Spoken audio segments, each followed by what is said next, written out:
in. Where did you dig up that old fossil? Going into Toshi Station to pick up some power converters. That's no moon. We're all fine here now, thank you. How are you? Welcome to the Star Wars Nerds Podcast. I'm Dan Vedabonker. And I'm Kenton Larson. We've taken a bit of time off after the end of The Mandalorian, just to kind of, we had to finish marking our assignments. The end of school more than the end of Mandalorian. Though they did coincide this year. Yeah, they worked out. Yeah. So we were watching that as we were marking our assignments, then we had to finish marking. But now we are back to talk about some more Star Wars stuff. Kenton, how you doing? I am good. Tonight's the award ceremony where we... I'm surprised any students won any awards, to tell you the truth, but apparently some did. Ha ha ha. No, very good students won awards today, actually. I would say. Some nice people won some nice awards, and we're going to go there. And but still, school's not over after that for us. Now, we still have some meetings, bloody meetings and stuff like that, and that's fine. It's all part of it. Yeah. But we're going to continue watching Star Wars. We're going to talk about the Return of the Jedi 40th anniversary, which I went to see in the theater on my birthday. It was my birthday weekend, rather. It wasn't actually on my birthday. And you watched Visions, which I've only watched a few episodes of, but you're going to talk about what you thought of it. The overall arc of how the season went. And I don't think we need to get into finely detailed stuff or spoiler territory, but just the general sort of feeling about it. Yeah, maybe some other things as well as we finish up the podcast. Oh, so, I'm sure there's always stuff about Star Wars to be discussed. Yes, so, we do a last minute Google before we finish up, just to make sure there's no news, nothing's been announced just before we There's finish always recording. Star Wars news, and if there isn't Star Wars news, someone will make it up, and then we have to debunk it or something because that's always. I mean, really, you could do limitless podcasts on Star Wars related stuff just because there's so much of it. It never fails that we finish recording Star Wars Nerds, and then you text me a couple hours later going, new trailer for this or something, and then, oh man, we could have talked about that. And now I just remembered something. I had a family member discover some Star Wars toys that they now want to sell in just cleaning out a house. So nice. I'll just tell everybody what they found, and that'll be fun to discuss as well. Okay, but first I went to see Return of the Jedi, the 40th anniversary edition. I'd completely forgotten it was the 40th anniversary of Return of the Jedi because the first one was in 2017. I was running FanQuest that year. We did a social. We did a Star Wars themed social. Yeah. And there was we were kind of celebrating. Did they re-release it in the theaters? This was the first. Which anniversary was this? Are we talking? Well, this is all 40th of all the trilogies. So the 40th of 17 Star was the 40th Wars, of actually Star Wars. Yeah. Was there a theatrical release? I don't remember going to see it in the theater. There may have been an IMAX or something. It may have been limited. I don't think they did a full. I don't remember. And of course, the 30th anniversary or the 40th anniversary of Empire Strikes Back happened during the pandemic, so nothing happened really. They did a release, or I have a poster actually, a really nice poster of Empire Strikes Back that my son got me for Christmas. And so this was probably the first re-release of an original Star Wars movie in many, many years. I don't think I've seen these in the theater since, I want to say, like the special edition. Yeah. Right? That's when in 97 when they came out. I got to think about that. It's been that's probably right. I don't think I've seen it since then. It's the same movie, essentially. They didn't really add anything to the 40th anniversary edition. I don't think so. The awkward CGI, you mean, in the special editions? Yeah. In Return of the Jedi specifically, there's a couple of things. I mean, they add a little beak to the Sarlacc to make it a little more animated and some extra tentacles, I think. They have the music scene, and it's funny because during one of our meetings, one of our colleagues was talking about seeing it, and he's like, I don't remember that music scene from when I was a kid. I'm like, no, that was not in there. No. That was an extra thing that they added. That hasn't aged well. Not at all. No. That's too bad that scene's in there, actually. Yeah. Because I appreciate the first one. Oh, and we can't forget no Yub Yub song anymore. No Yub Yub song, a new ending song, and a more like inclusive ending of everybody. You see Coruscant, you see different planets where they're celebrating the end of the Empire. And it really, that kind of leads directly into The Mandalorian when you think about it. And it also, of course, includes the substitution of Hayden Christensen as Anakin instead of Sebastian Shaw. But so, that new agey Zamfir flute at the end, it's never really done it for me in the way Yub Yub did. But I still think, and I understand why they put it in there, because Yub Yub is specifically to Endor. And to the Ewoks there. Yeah. But that doesn't mean you can't have the Ewoks singing as we look at other places that are celebrated. You could even fade it out slowly as we see the other places. I don't think that new agey flute thing was ever I think that was just a mistake. Well, very much of its time as well. Everything that's added was done in the late 90s, and they're kind of like, It was, I don't know, and they were very much about the prequels of that. So, of course, they include Naboo. We haven't seen Naboo since the prequels, but they include, maybe we did in the Clone Wars, who knows. But that's, they include that scene and these different places that really weren't relevant to the original trilogy at all, but they're relevant to the movies and everything else that will come later on. So, but it was fun. I really enjoyed it. It's great seeing. I love those 3 battles happening at once. Luke and his father, of course, and then the space battle, and then the Ewoks taking on the stormtroopers. So good. I love the Ewoks. I don't think there's any problem with them or whatever. Even the fact that they can't blink is apparently an issue with some people. I don't notice that at all. They're an alien species. Like I don't understand the getting into the. Well, now they do blink, and they used to not blink. Is that what happened? Okay, I don't know. But it's like who. Or like of all the things. Well, maybe Lucasfilm doesn't need to worry about that. Then if they're just whatever it is. But yeah, but I really had a great time. It was a lot of fun. Yeah, I love that movie. It's one of the most watchable Star Wars. It's my favorite. Rewatchable Star Wars. It's my favorite one out of the original trilogy. And Mark Hamill, that's his finest moment, I think. That film. He's so good. As Luke, and I love the Vader taking his mask off, which could have been terrible. There's just so much great stuff. I think they added one thing I noticed, and I don't know if this was in the previous version of the special edition, but there's definitely a no when that wasn't there in the original version when Darth Vader grabs the Emperor and throws him over the rail. He didn't say at one point. He says no and grabs and throws him, but I don't think that was originally in there. I don't think so. They want to make it clear that he was making the decision to save his son. I guess. Unless there isn't confusion. But I do think, yes, those audio cues changed. And you also just reminded me that I believe they also removed Darth Vader's eyebrows when he takes the mask off. I think at one point he had eyebrows, and now he does not because they burned off. Oh, they burned off, of course. Mustafar burned them off, so he shouldn't have. Well, I mean, who's to say if eyebrows grow back or not? But they don't now. Because they've shown Hayden Christensen without the mask now, and he doesn't have eyebrows. So they have to be consistent. I actually think Sebastian Shaw's performance is excellent for the brief amount of time he's in there. There's just so much great stuff in Return of the Jedi, and it just gets going. That's what I like about it. Gets going. I think it's got the best opening third of any of them as far as that whole Tatooine adventure, and then they move really quickly into the next day. It does. It just moves along really well. Never a moment. Although I did drag a bit during the Emperor. I mean, he's great, but he chews up that scenery, and you're like, oh my god, it's so it lulls me to sleep the a little bit. Yeah, I'm in a theater. I'm kind of getting comfortable. It's cool and something dark side, and you're just kind of falling. I was nodding off a little bit. I have a theory about that. When people fall asleep during movies. What's that? I don't think it's the movie. I think it's the music. Because Could be. I went to the concert hall to the New Music Fest, and on the last performance of the last night, I turned around and 50% of the audience was sleeping. Fast asleep. But they didn't look. They were not upset. They were lulled by the sweet sounds of the orchestral music that was like an enchantress who put them to sleep. So I turned around and I looked and I sort of chuckled to myself, like this would have been a funny shot to post on TikTok or something. Yeah. But I think the beautiful music of John Williams may lull you, may hypnotize you. I mean, I find that it was afternoon too, which is also for naps. So it's nothing against the movie. I just was not. I don't sit through it as much as I used to be able to. Well, you've seen it 500 times. And I was I held myself back from saying it out loud, but I absolutely knew most of the dialogue by heart. Sure. Because I've seen it so many times. Now, I have to ask you, the last time I saw Return of the Jedi in the theater, people laughed at inappropriate moments during the thing because of the way the film has aged, including... I think he says, Skywalker's here, I have felt him. Is that, and then everybody giggles. Everyone goes, no, nothing. You felt him. Nothing like that. All right, so there was nothing, nobody laughed, nobody... I don't think anybody laughed at any inappropriate times. People laughed when they were supposed to laugh, I think, and... They were good? Yeah. They were all in? Yeah, when Boba Fett slams against the thing and falls into the pit, people laughed. Did they laugh? Did they applaud? No. Did they applaud any? No, because now they know what happens after that, right? That's kind of the cool thing about watching it now is that now we know what happens to these characters, to some of them anyway. Right. So I felt it was really cool to kind of see all that. We find out that Max Rebo is a creepy little trader who somehow gets off the barge.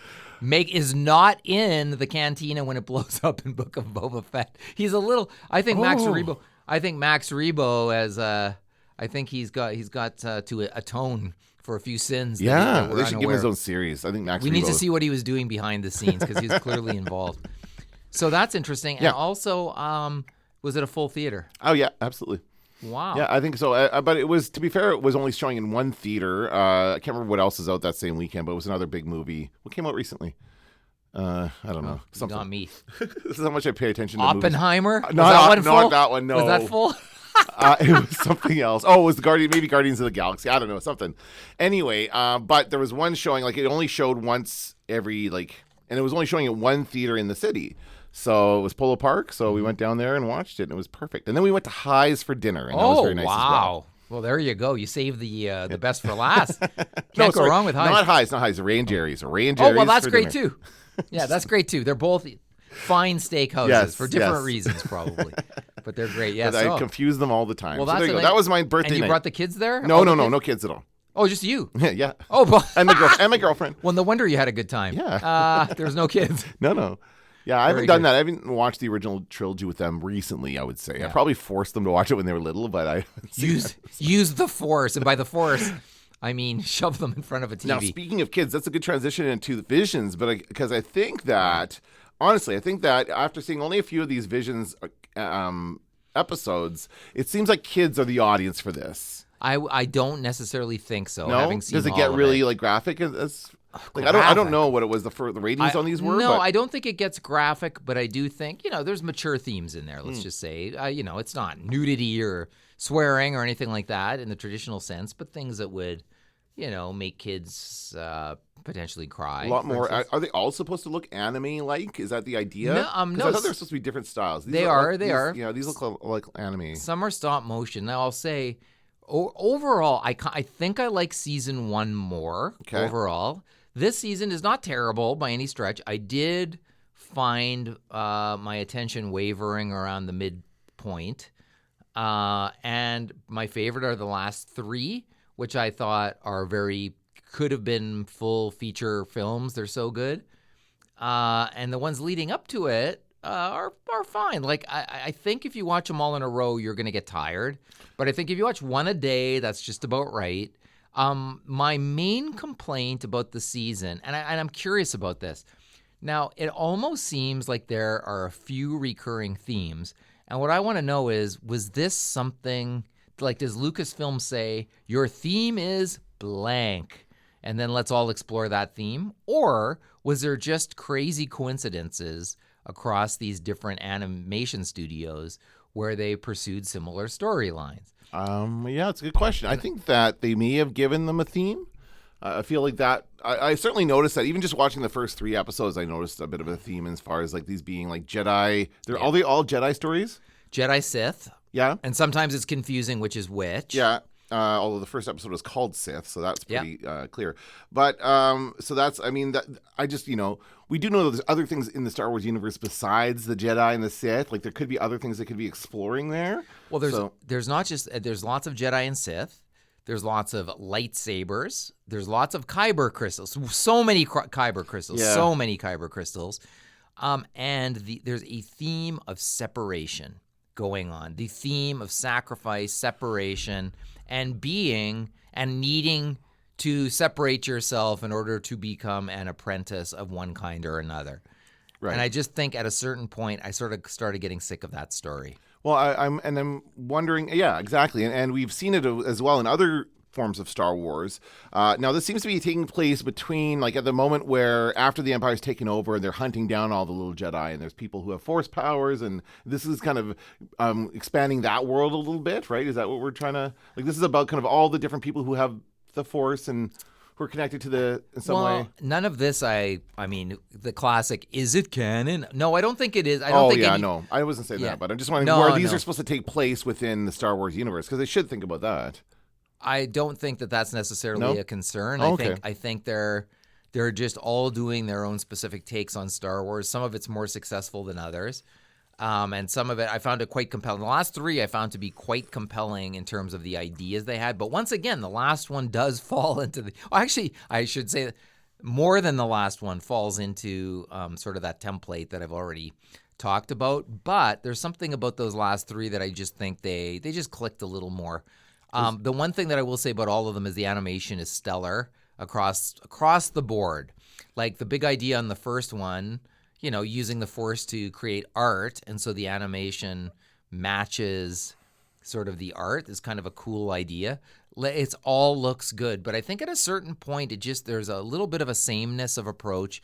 And I also think, I don't know, like I hate to say, is it indulgent, self-indulgent? At certain moments in this, it seemed a little bit like that, like it was made more for the animator than it was for the audience. Right. Maybe, I don't know. Maybe that's, I don't know. I need to watch it again. That might be an unfair complaint. Well, so this is the Aardman one from same studio that did Wallace and Gromit, of course, and it looks cool. It's cool to see Star Wars kind of depicted this way. We've never seen that before. It looks great, but once again, I thought they like what we wanted or expected, I think, was Wallace and Gromit Star Wars, and it really isn't that, other than the way it looks. Well, it's claymation, but it doesn't look like Wallace and Gromit, I would say. It looks like Star Wars. I think it looks like Star Wars. And it is, and the anime, once again, just looking at it here, it's fantastic. You could look at any little part of this and say it's great, but overall I was somewhat underwhelmed by this particular story. Okay. Well, yeah, the story is another thing. I haven't watched this one yet, so I'll let you know when I actually watch it. Yeah. I think I probably need to watch these a second time because I did find it hard to get into. I found the first three to be a little bit. You've seen the first three, right? Yeah. Yeah, I found those to be a little bit challenging to get through, even though they were pretty short. The reason I said it was aimed at kids because I also decided to watch another animated thing on Disney Plus. Not this week, last week. Whenever I looked at this, I checked out this, which is called the Young Jedi Adventures, which appears to be kind of like a Paw Patrol kind of a thing for very small children. This is for preschool, under 5 years old, and it's a very cutesy version of Star Wars. Interesting. They're a little short. They're only a couple minutes each. Is there a Star Wars that I will not watch? Yes, and I think it's this. It's this? Okay, you're not going to watch it? I watched it. I watched one episode of it. I'm not going to watch all of it. But it's certainly an interesting take on it. I think what we're seeing is Star Wars being broken. Like, I can see a time in the near future. It's so niche-y now. So they're breaking it into different kinds of Star Wars for different kinds of fans. Right. And I even see it with the movies they've announced, like the Rey film. Who's that for? Not so much us. I don't know anybody our age who's like, good, thank God, a Rey film. That's going to be awesome. You know, but I know people younger than us would be pretty excited for that. Mm-hmm. So I just see it now being broken down by demo a little bit more than it used to be. That like Star Wars used to be for everyone, like everybody would get in line for Star Wars. I don't know if that's the case anymore. Well, we'll have to see whenever they release the next movie. We'll have to see who's in line for it. Well, there won't be a line. We'll have to see who's in the theater. Yeah. Who pre-books their tickets. I think they're trying to hook them while they're young. I think they're trying to follow the tobacco industry and just hook them, get the kids. Because there's nothing like we had Star Wars. We had the actual Star Wars movie to hook us when we were young. Yeah. That whole thing got us, and then it did it again in the for the prequels, and that probably did it again for a lesser degree for these sequels. So they're just trying to kind of keep that momentum going and keep building Star Wars that young kids can engage with, and hopefully they graduate from there to Clone Wars and then to Rebels and then to what was that other one, Resistance, and then full up to Visions is the grown-up cartoons, and then maybe they can actually watch Star Wars. Yeah, but everybody your age keeps telling me that their kids don't like Star Wars. I hear that endlessly. Some kids do, some kids don't. They're not going to like it because their parents like it. They're going to like it because they like it. I'm not trying to force it on anybody. Yeah. So parents who say that, I think, are just disappointed because they don't like, look at Star Wars, it's awesome. Their kids like, oh yeah, that's okay. Yeah. Not my thing. No, that's okay. Not. Yeah, right? but Star Wars shouldn't be like Bruce Springsteen. Right, you know what I mean? Like young people, like I do that thing in class every year where I name one song by Bruce Springsteen, and like this year was the first year that the person did, not surprisingly, because this person loves classic rock. But most years they're like, I don't know. Really? Yeah, no, they can't. It's very difficult. And even like when there's big songs like Born in the USA, but Star Wars, I noticed this year, my students I had them do an assignment in class, and they were more inclined to kind of go, yeah, it's this niche thing for like old people, retro thing for old people. Like they really don't like. There's some exceptions to that rule, but I don't think they think of it. Even though it is one of the biggest, most dominant entertainment franchises on planet Earth, there's still a weird kind of it's not for me kind of vibe among younger people. I do think there's definitely like, people who say, I've never seen Star Wars. Like there's a lot of people out there who would just like not even buy into it because they're just not going to. They're proud of it. Yeah. It's like people who hate the Beatles. They're trying a little too hard to hate something that's we know to be good. That's right. Like, what else don't you like? Clouds in the sky? Cloudy? I hate clouds. I hate sand. I hate the sun. Anakin Skywalker. He hates all of it. He does. So yeah, that's just part of it. But you're right. I think that it is becoming a bit niche. But I'm sure that's not what Disney wants. Disney wants to be mass entertainment. So they're trying to kind of make a little bit of Star Wars for everybody. Interesting. And then, of course, they've got the Marvel machine still going, and that cranks out 3 movies a year, and that's still they're getting that up again. We'll see what happens with the. I guess they're focusing on series, but we'll Did you see Guardians? I did not yet. No, me neither. I haven't gone. I meant to, but I've been just too busy. So I'll see it eventually. Yeah, I do want to see it in the theater. Those are good movies for the most part, I think. Yeah, I've enjoyed the first one in particular. Was excellent when it came out as a sort of a appetizer or a what do you call it? Aperitif. What's the thing that cleans your palate? An amuse-bouche. What's that? I don't know. I just threw out a term. Is that the water you spray up your behind? Or is that something else? You just went from one end of the body to the other. Okay, whatever it is, that's what Guardians of the Galaxy was. It was a palate cleanser. Palate cleanser. There you go. Yeah, that's what it was. All right. What else? Anything else we should talk about? Well, okay, so there. Visions. Yeah, and actually, you reminded me of something, and that is, if you really wanted the Return of the Jedi experience, you should have got up at 6 a.m, stood outside the theater all day long, and got in the longest line you could possibly form in order to enjoy it, because that's the way I remember the original Return of the Jedi. The lineup at Grant Park went out the front door. There's only one theater at Grant Park. Went out the front door and all the way past McDonald's. McDonald's used to be part of the mall at that far end. And it went past McDonald's and looped back around the day the films were showing before you could buy advance tickets. Yep. And so it would just be like 2 at a time until the theater was full and everybody just waited for the next one. So I skipped school that day to wait in line. I think I don't remember how many hours it was. It was tons. And I think we finally got in at the 4:30 showing or something. There had been a showing before us, so we all had to plug our ears and and there was a girl with a free Han Solo shirt. Like, you sitting outside the theater hearing the whole movie play while you're waiting to get in? No, you couldn't hear No, but we were, in fact, they made you wait outside the front doors. You weren't allowed to be in the mall. Oh, okay. The security would come and go. Oh, but you had to plug your ears for spoilers. Well, for when they came out. Yeah, okay. Because they'd come out and be like, I can't believe Darth Vader's Luke's father. Just like in The Simpsons, right? Big bunch of talkers coming out of there. Yeah, I can't believe there was a second Death Star. So that's the one thing that's missing from the 40th anniversary, sort of the anticipation. That experience is gone, I think, as far as... Well, I didn't even know it was coming out. So there you go. There's that completely opposite experience for me. I just showed up at the theater and got my popcorn and watched the movie. That's what it's like now. It wasn't completely full. I will say it was not completely packed. There were still empty seats. Yeah. But and for me, when I saw Return of the Jedi, it was a part of a birthday party. I would have been 7. Mm-hmm. It was a girl's birthday party. Lindsay, her name was Lindsay Calvert, I want to say. And I gave her a strawberry shortcake toy. And then they piled us into cars, someone's car, a couple cars, and we went to some theater. I don't know what theater it was. Garrick? Maybe. Was it downtown? I don't know. I have no idea. I have no perception of where I was going in the car. But we got to the theater, and I was in the front row, very front row, because there was no other room, nowhere else to sit. And I was looking up like this. You had to look up because it's the way the theaters were made. And I was like Princess Leia in a gold bikini right there in front of me for the 2 hours. It was pretty crazy. She wasn't there for the whole 2 hours. Some people say that the only way to fully enjoy a movie is to look up because it makes the film more grand. And if you're at the same level as it just seems like everyday life. Yeah. And I think there's some truth to that. Somebody had a nickname for it on TikTok when I was talking about that. I can't remember what they said. Oh, yeah? It was like the neck craning row or something. I can't remember. He had a name for it because you always look up like that. The gaping row. That doesn't sound right. All right, let's move on. Okay. Well, I had a garage sale story. Not a garage sale, but a family member was cleaning out a house, and she found a carrying case, a classic Star Wars carrying case, like the kind that lots of kids had.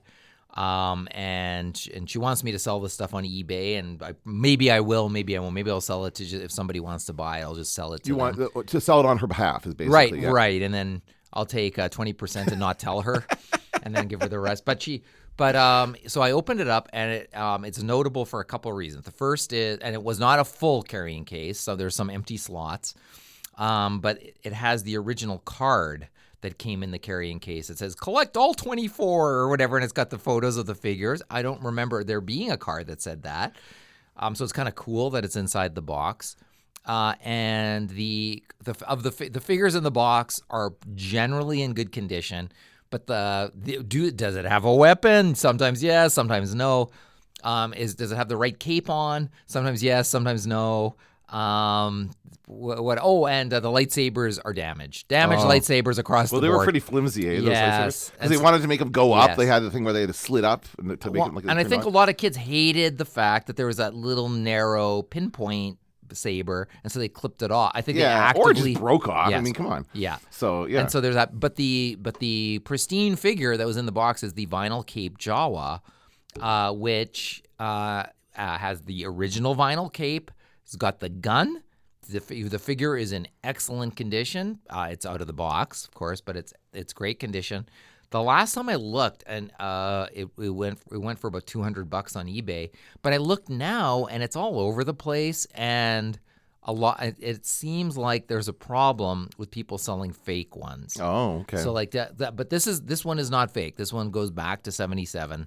Or whatever, and it's the right length, it's the right cape color. And so this is one like they issued a vinyl cape and then they changed it to cloth, with subsequent releases. Right. So there's only one like line that has what do you call it when they release wave of toys? Yeah. Is that what they say? There's only one wave that has the vinyl cape, or a couple waves. Yeah, I think so. And I remember even just collecting them at the time, it took forever for that Jawa to show up. Like it was late in the game. Like even and the vinyl's still in good condition. It's not like good condition. It's a good figure. Huh. But the question is, how much is this figure worth? The question that everybody wants the answer to. I'm not sure. I'm going to have to search expired auctions, I think. Right. I haven't had time to do it yet, but I'm going to. Everything else in the box looks to me like classic $5 a shot kind of thing. Like nothing. Flea market stuff. Yeah, flea market stuff I've seen a billion times. Any other figures of note? Any other characters that we like? Yeah, I mean, there's a Bespin Luke, so it goes back to Empire Strikes Back.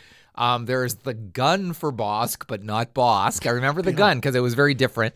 There's a few. There's like Hoth Soldier, R5D4 in beautiful condition.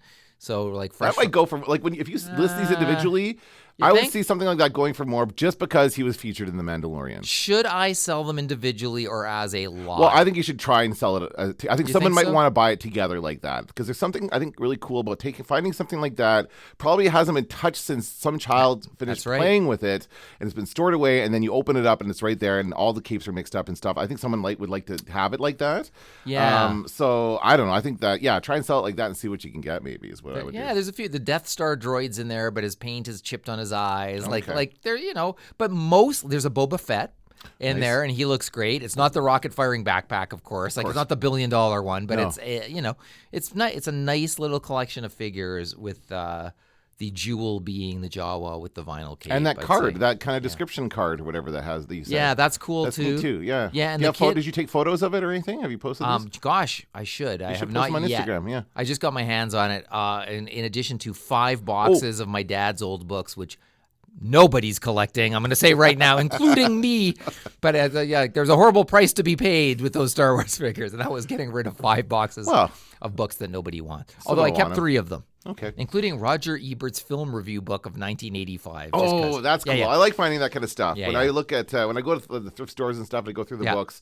I like finding old like movie books that have little descriptions and maybe a little summary of like the reviews. Is that what it is? Yeah. It's got how many stars he gave it. Yes, it's a collection of Roger Ebert's reviews from that year, and it's it's the full review, full written review from the newspaper. I think it's as he selects them. Like the book, he was still around then, of course. So the book is like selected reviews of films as like ones that he likes for one reason or another, and they range. Like they're not all great movies and they're not all terrible movies. It's like a mixture of stuff. Cool. I think in later editions he reviewed so many movies it was almost like it became a year to year.